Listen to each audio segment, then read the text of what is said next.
Aujourd'hui, plus qu'une visite, nous étions venus au stade Demba Diop pour tenir une séance de travail regroupant l'ensemble des membres de la task force mise en place par la Fédération de football du Sénégal dans le cadre du projet de réhabilitation et de modernisation du stade Demba Diop, qui est quand même à un stade assez avancé au niveau des préparatifs, puisque l'agent à la maîtrise d'ouvrage, M. Joseph Sambou, s'est chargé de nous présenter l'avant-projet sommaire, donc, qui nous permettra justement d'aller aux autres étapes, c'est-à-dire tout ce qui est donc plan détaillé, mais aussi d'aller vers le choix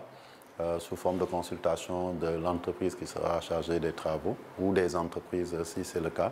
et de sorte que dans les délais qui ont été prévus, nous puissions démarrer effectivement les travaux. Et aujourd'hui, nous avons pu trancher certaines questions assez techniques par rapport à l'orientation, et notamment la décision la plus importante était de confirmer donc, que les travaux se feraient de manière séquentielle, avec une réalisation d'une première partie qui va concerner, une première phase qui va concerner la tribune couverte et une partie des virages, ainsi que la pelouse, pour une mise en service rapide de cette partie-là, avant que pour la deuxième phase, la tribune découverte puisse être réhabilitée, modernisée, avec tous ses accessoires, ses dépendances. Et aussi, nous nous projetons déjà sur